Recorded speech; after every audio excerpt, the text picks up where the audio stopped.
Tudo bem? Tudo jóia com vocês? Voltamos aí para mais uma aula nossa aí do nosso CHC, o nosso curso de História completo para concurso vestibulares e também para militar, Enem, seja o que for, que caia o conteúdo de História na sua prova.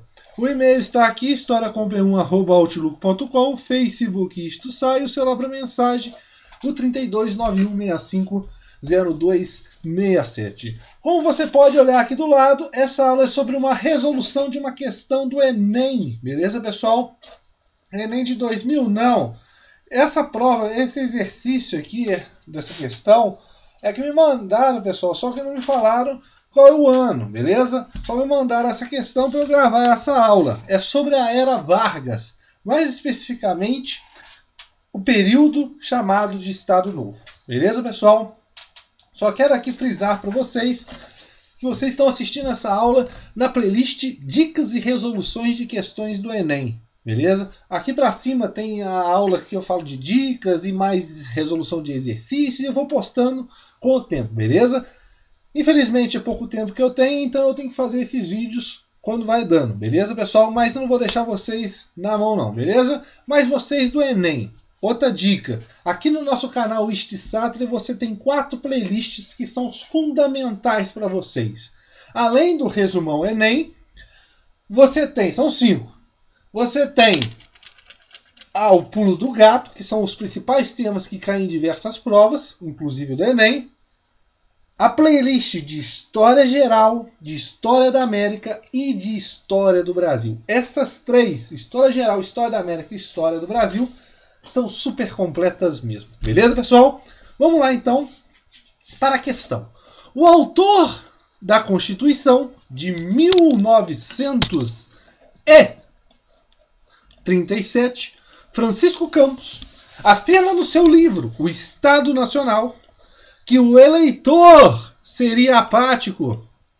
A democracia de partidos conduziria à desordem.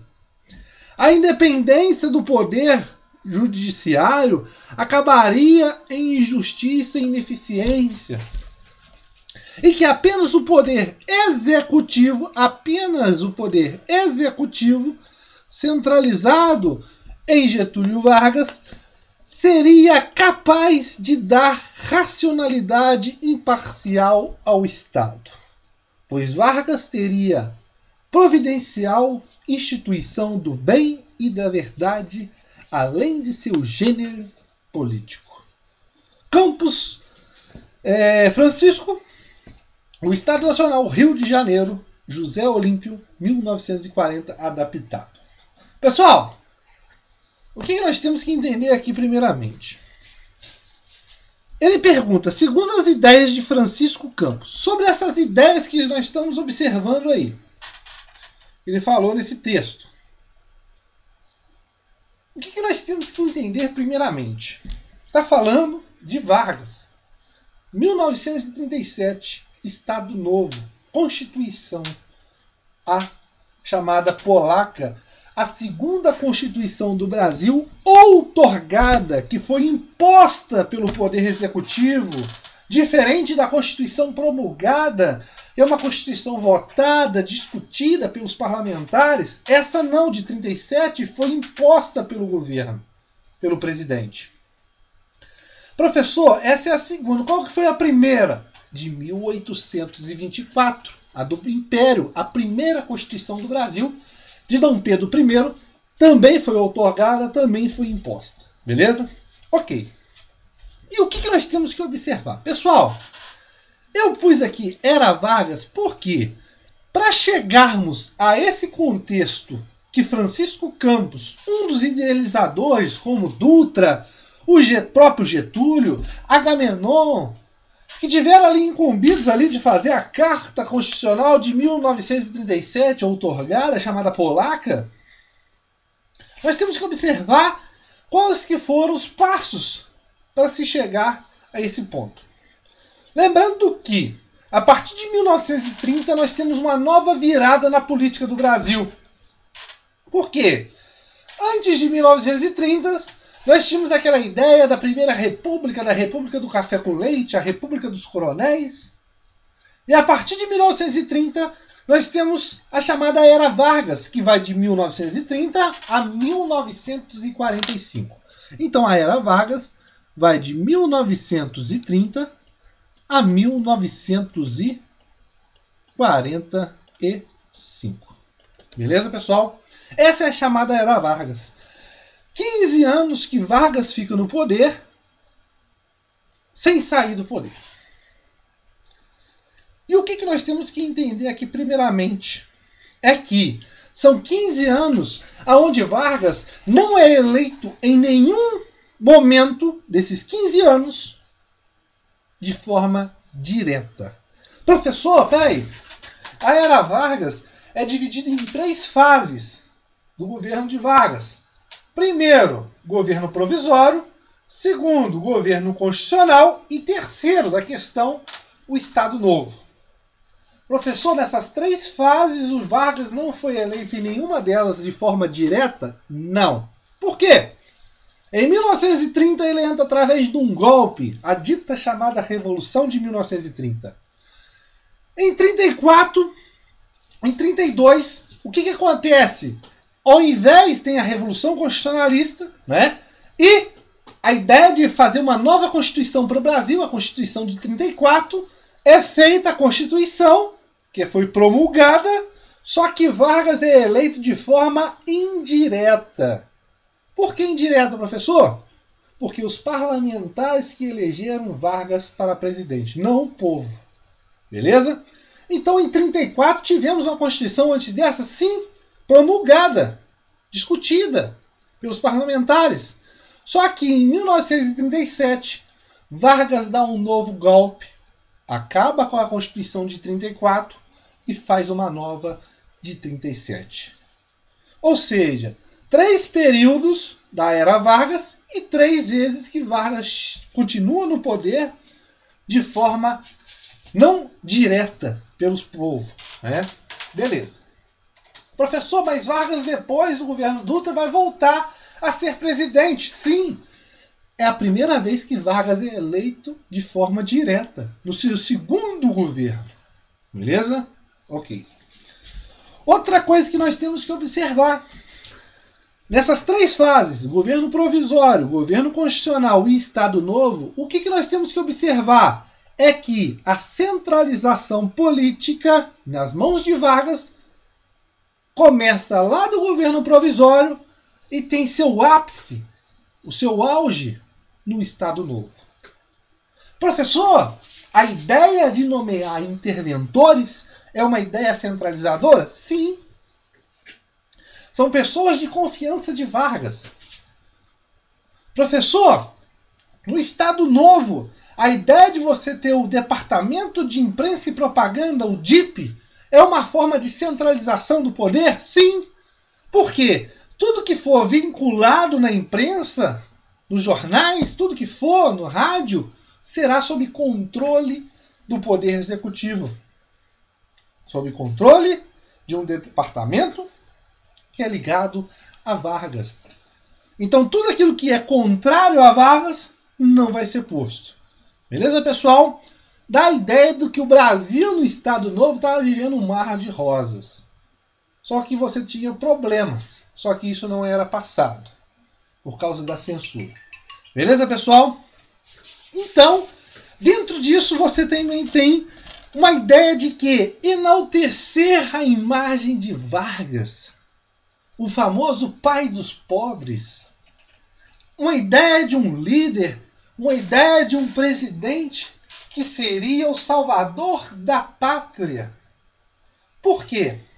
Nada mais, nada menos, a partir de 39, né? Aí nós estamos entrando no quê? Na chamada Segunda Guerra Mundial. E vai acabar em 45. Mas só que nós temos que observar o quê? Nesse momento, no contexto internacional, nós temos 2 ideologias. Uma ideologia capitalista, ligada aos Estados Unidos, e outra ideologia comunista, socialista, ligado à União Soviética de Stalin. Então, esses ideais estavam pondo em xeque a ordem mundial. Duas ideologias que disputavam lugares de influência, de países, de apoio. Nada mais, nada menos, nós temos a chamada intentona comunista, a tentativa de um golpe comunista no Brasil, onde Getúlio Vargas aproveita, consegue reprimir essa tentativa de golpe comunista e forge o chamado Plano Cohen, que seria um suposto plano comunista que agora sim os caras viriam e tomariam o poder. O que Getúlio Vargas faz? Dá o golpe de 1937 por causa da ameaça comunista, ameaça vermelha. Então, pessoal, é um contexto internacional que influencia dentro do Brasil. E se o Brasil lutou contra um golpe comunista, é óbvio que o Vargas está ligado ao quê? Ao capitalismo. Aí você tem ideologias como o fascismo, o nazismo nessa época, na Europa, na Itália, na Alemanha. E Vargas vai instituir uma constituição que tem caráter fascista, uma constituição autoritária. Só que Vargas é aquele que tem o termo, né? Ele tem um governo centralizado, tem um governo autoritário, ou seja, o Estado Novo, o terceiro governo da chamada Era Vargas, é uma ditadura pessoal de Vargas. Beleza, pessoal? Ou seja, a ideia de passar o poder na mão do povo naquele momento poderia ser um perigo para a ordem política e também a segurança nacional. Ou seja, o único cara que poderia salvar o Brasil, que seria capaz da racionalidade imparcial ao Estado, é quem? Getúlio Dornelas Vargas. É uma enaltação da imagem de Vargas. Beleza, pessoal? Então vamos lá para as questões, para as alternativas. Os eleitores políticos e juízes seriam mal intencionados. Não tem nada disso, pessoal. A ideia aqui é que Vargas seja o cara que vai comandar o Brasil. E ele não quer sair do poder. Os partidos políticos nesse momento acabam? Sim. No Estado Novo você não tem partido comunista, ou partidos políticos. Aí tal da IB, da ANL acaba. Beleza, pessoal? Letra B. O governo de Vargas seria um mal necessário, mas transitório? Não. O governo de Vargas, pessoal, como o próprio nome diz, ele iria ficar o tempo que fosse. Só que chega um ponto, um dado momento, em que ele não consegue mais se sustentar. Ao fim da Segunda Guerra Mundial, ele começa a fazer a reabertura política. Deixa partidos políticos voltarem à atividade e depois é deposto. C. Vargas seria um homem adequado para implantar a democracia de partidos? Não. Lembrando que, nesse período do Estado Novo, você não tem partidos políticos, beleza? A Constituição de 37 seria a preparação para uma futura democracia liberal? Não. A Constituição de 1937 é uma Constituição autoritária, uma Constituição centralizadora na mão do Poder Executivo.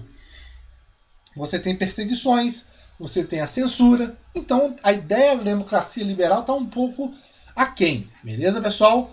Vargas seria um homem capaz de exercer o poder de modo inteligente e correto. Ou seja, é o que ele está dizendo aqui. Está enaltecendo a imagem de Vargas, que Vargas é o único cara que pode guiar o Brasil nesse momento contra a ameaça comunista. Beleza, pessoal? Espero que tenha gostado. Lembrando que as playlists de História do Brasil, História Geral e História da América que estão aqui no nosso canal Sater são super completas mesmo. Beleza, pessoal? Tem esse conteúdo tudo detalhado. Um abraço e valeu!